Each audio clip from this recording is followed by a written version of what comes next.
Sejam todos muito bem-vindos. É muito bom iniciar mais um mergulho profundo nas nossas fontes. É excelente ter a companhia de quem nos ouve para mais uma sessão de estudos, especialmente com essa pilha enorme de livros que a gente trouxe hoje. A nossa missão, né, em homenagem ao Dia Internacional da Mulher, é investigar uma série riquíssima de textos sagrados históricos da fé Bahá'í.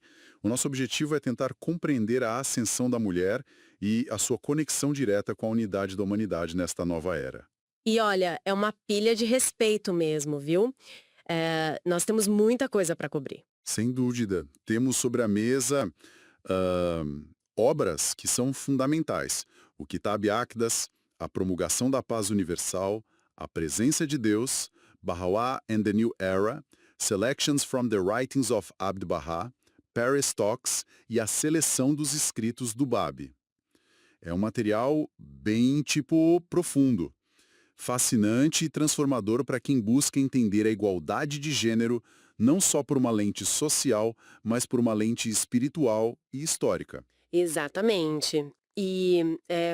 Antes da gente abrir o primeiro livro de fato, vale muito a pena a gente fazer uma breve nota estrutural, só para situar quem acompanha esta análise com a gente.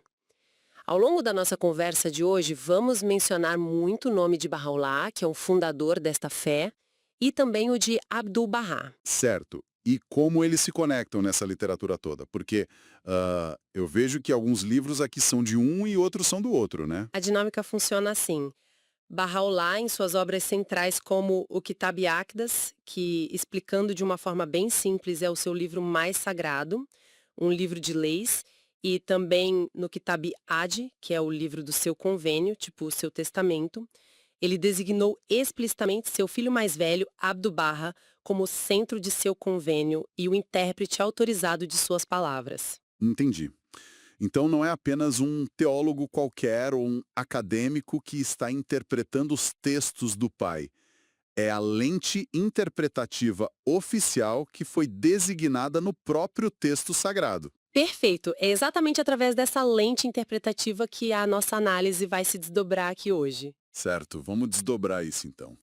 Eu estava folheando o Baha'u'lláh in the New Era antes da gente começar e logo de cara esbarrei numa das analogias mais visuais e bonitas que eu já vi sobre esse assunto.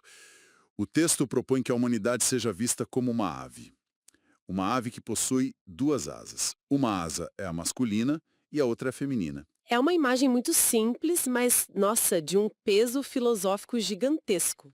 Sim, porque a lógica é implacável, né? Imagina a cena. Nós, como civilização, estamos tentando voar há milênios. Mas, historicamente, a sociedade amarrou a asa feminina, ou deixou ela atrofiar, enquanto exercitava ao máximo a asa masculina. O resultado prático disso? A gente não voa. Fica no chão. Fica girando em círculos no chão, ou no máximo dando uns pulos super desajeitados, sabe, com uma asa super musculosa e a outra super fraca. Pois é. E o que é fascinante aqui é justamente essa mecânica inegável da metáfora. A ave simplesmente não pode decolar em direção ao seu verdadeiro potencial. Ela não pode voar para o céu, enquanto as duas asas não forem igualmente fortes e não forem impelidas por uma força comum. Então não é só uma questão de vamos ser justos com as mulheres. Exato. Os textos argumentam muito bem que a desigualdade não é apenas uma injustiça moral, é um defeito estrutural, é uma deficiência mesmo que paralisa o voo de toda a raça humana. Se uma asa é mantida fraca, a asa forte, por mais desenvolvida que seja, não tem a aerodinâmica nem a força para levantar o corpo inteiro. Mas vem cá, como os textos justificam isso?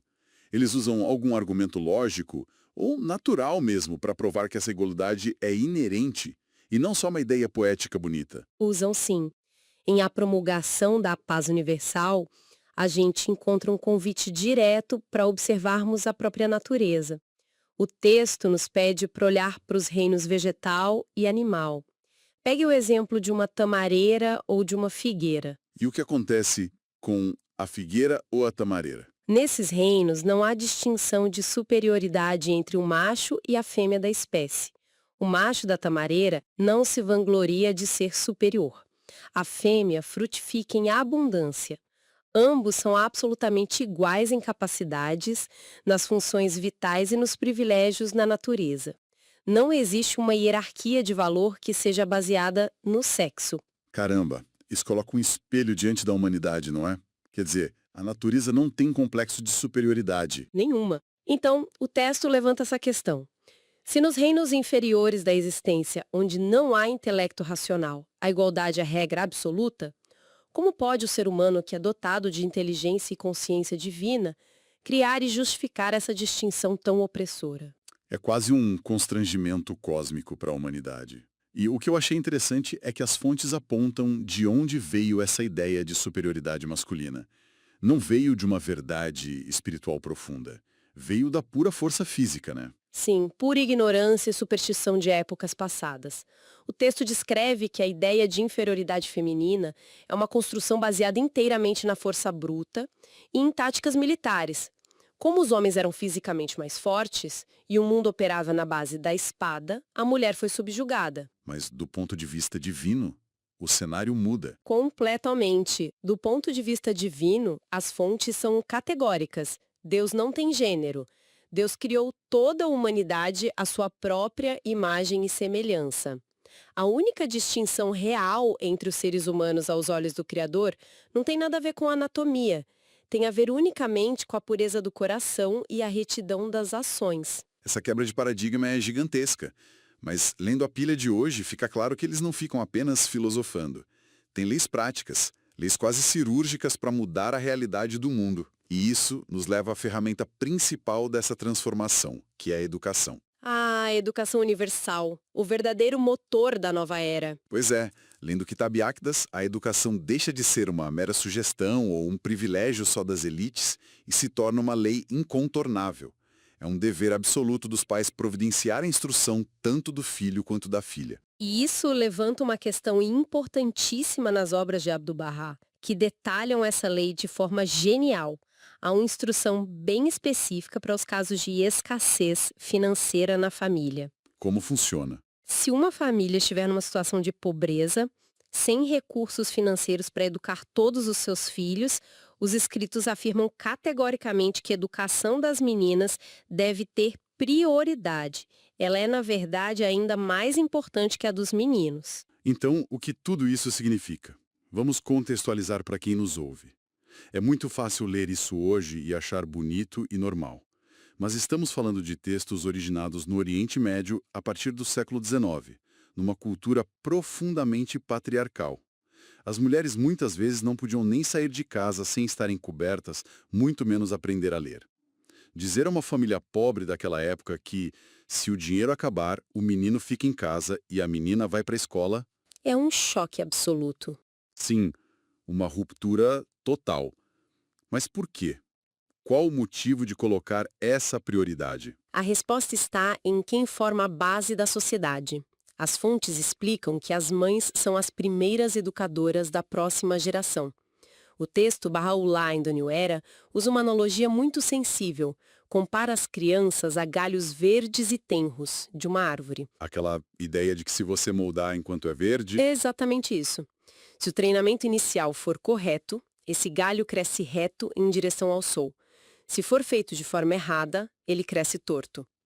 Portanto, se a mulher for deficiente em sua própria educação, o que acontece com a próxima geração? A humanidade inteira se torna deficiente.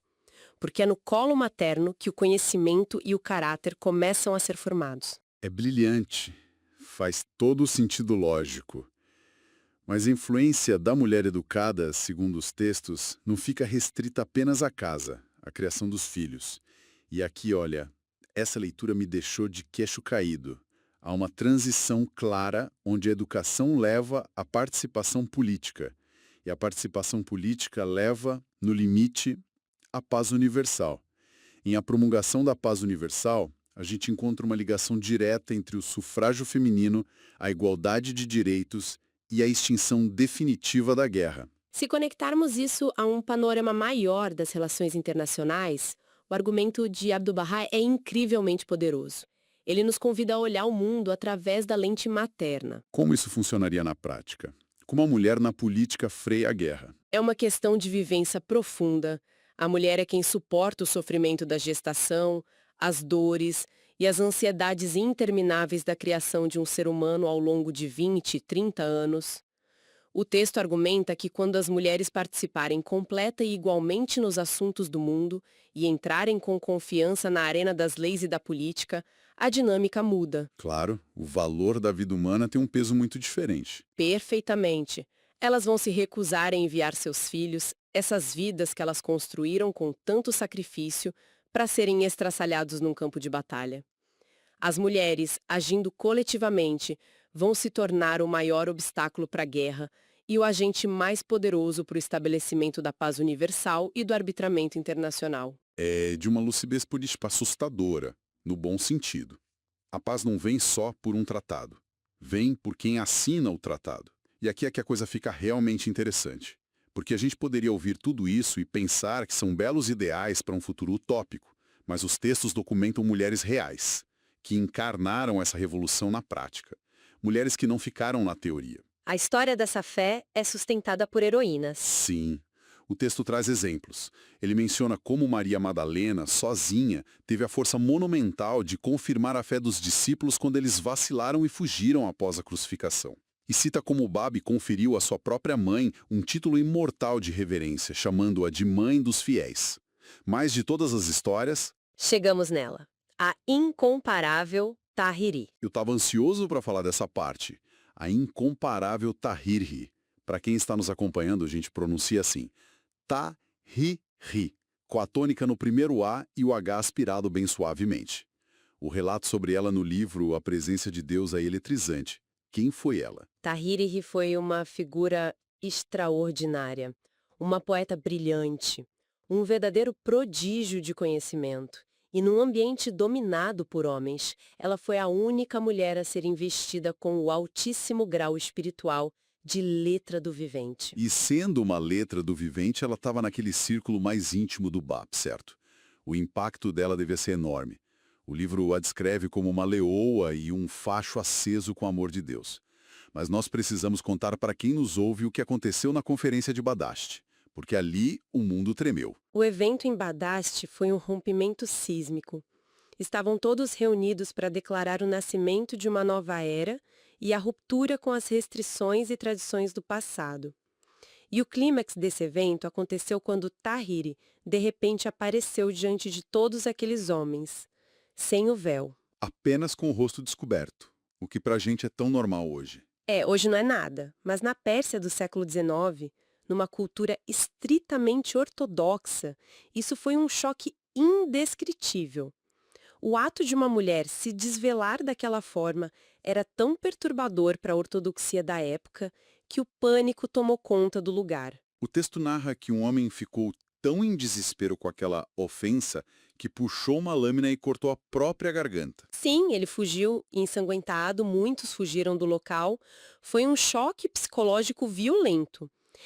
E no meio daquele caos, Tahiri permaneceu resoluta.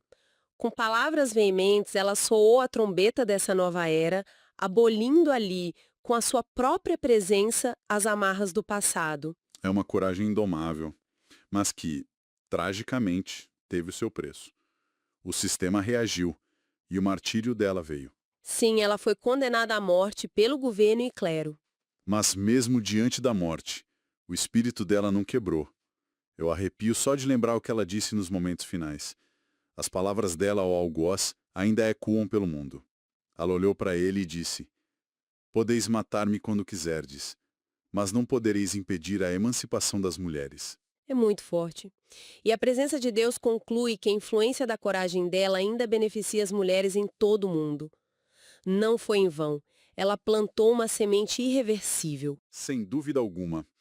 E fazendo um resumo de tudo que exploramos hoje, acho que fica muito claro para quem escuta que este mergulho profundo revela algo crucial. A igualdade de gênero não é um favorzinho concedido às mulheres pela bondade da sociedade. Longe disso.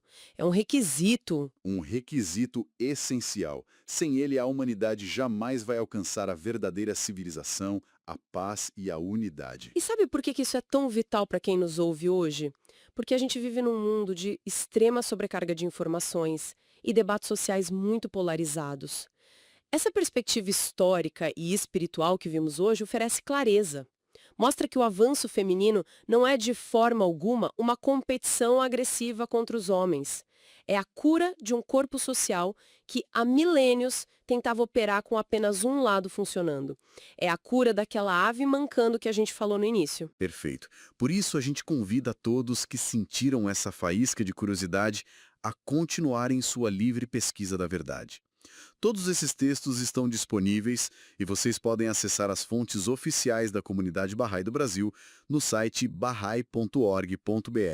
Vale muito a pena ir lá e ler esses livros. Com certeza. É uma leitura transformadora. E para encerrar, eu quero deixar um pensamento provocativo final que constrói em cima de tudo isso. As fontes que lemos nos dizem que, até hoje, a humanidade não atingiu suas maiores alturas porque uma de suas asas estava enfraquecida e amarrada. A reflexão que fica é a seguinte: se nós, como civilização, fomos capazes de construir toda a modernidade que conhecemos, a arte, a medicina, a ciência, a ida ao espaço, fazendo tudo isso voando com uma asa só, cheios de defeitos e girando em círculos, quais alturas inimagináveis de criatividade, prosperidade e descobertos nós alcançaremos quando finalmente as duas asas baterem em perfeita e igual sincronia pelo céu do nosso futuro? Que reflexão maravilhosa! Até a nossa próxima conversa entre os livros. Até a próxima.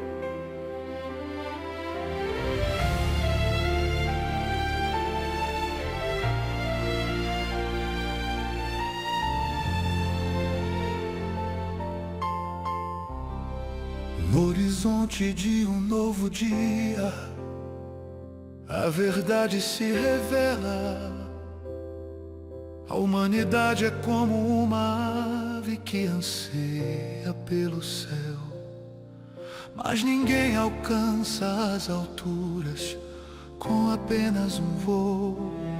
São necessárias duas asas para o mundo encontrar seu brilho. Homem e mulher, forças unidas em um só destino. Duas asas fortes, impelidas por uma força comum,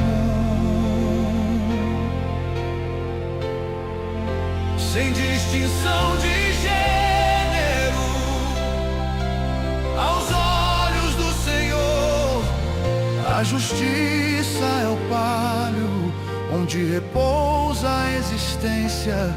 A unidade é o canto, a igualdade é a nossa luz. Ó mães do mundo, vós sois as primeiras mestras. Em vossas mãos a educação é o segredo da paz. Instruir a filha é semear o amanhã, pois de corações puros emanam as virtudes do reino. Vós sois as guardiãs que recusam o campo de batalha. Recordamos Tahiri, facho aceso de coragem, que arrancou o véu e enfrentou o medo e a tirania. Podeis matar-me, mas não impedireis a emancipação. Como Maria Madalena, firmaste a fé de quem vacilou. Heroínas da alma, luzes no firmamento da glória.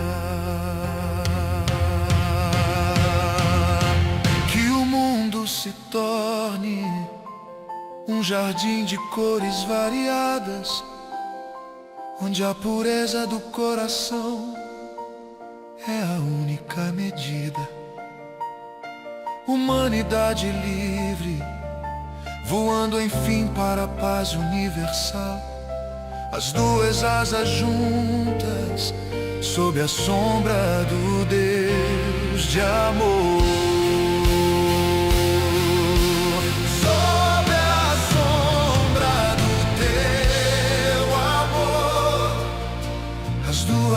asas, enfim o voo.